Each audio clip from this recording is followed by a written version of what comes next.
Maroc-Espagne à la une de ce brief de la semaine. Les deux pays s'engagent à enrichir leurs relations. Conclusion de la réunion de haut niveau qui s'est tenue pendant 2 jours. Une volonté d'avancer ensemble a été réitérée dans une déclaration conjointe. Ce rendez-vous était aussi l'occasion de dynamiser les échanges économiques et commerciaux entre les deux pays, notamment avec la signature d'une vingtaine d'accords destinés à faciliter les investissements espagnols au Maroc. Les deux parties ont aussi mis en exergue leur engagement particulier dans la lutte contre le terrorisme et son financement. Et sur la question du Sahara, l'Espagne a réitéré sa position exprimée dans la déclaration du 7 avril 2022 et qui considère l'initiative marocaine d'autonomie comme la base la plus sérieuse, réaliste et crédible pour la résolution de ce différend. Et à cette occasion, le roi Mohamed VI a eu un entretien téléphonique avec Pedro Sánchez.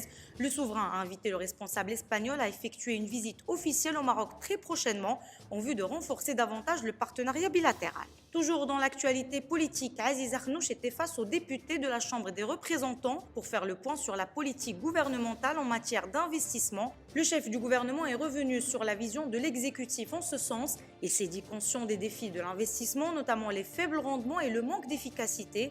Et pour relever ces défis, il a souligné la nécessité de la mise en place de solutions pratiques, réalistes et efficaces, tout en faisant part de la volonté de l'exécutif d'améliorer davantage le climat des affaires à travers l'élaboration d'une nouvelle feuille de route à l'horizon de 2026. Cette semaine aussi a marqué le coup d'envoi de la Coupe du Monde des clubs qu'abritent les villes de Rabat et de Tanger. Et c'est au grand stade de la ville du Détroit que le Mondialito s'est ouvert avec une cérémonie de haut niveau qui a mis en valeur le patrimoine marocain. L'occasion ne pouvait d'ailleurs pas passer sans rendre un hommage à la légende du football brésilien Pelé, décédé fin 2022. Juste après, les supporters et les téléspectateurs ont suivi le premier match du tournoi entre Al Ahly et Auckland City. Une rencontre remportée sans difficulté par les Égyptiens 3-0. Pour sa part, le Wydad est attendu ce samedi dans un choc qui s'annonce palpitant face aux Saoudiens d'El Hilal. Et puis, bonne nouvelle pour les amateurs et passionnés de musique, le festival Mawazine Rythme du Mans sera de retour dès 2024 après 3 années blanches à cause de la pandémie de la Covid-19.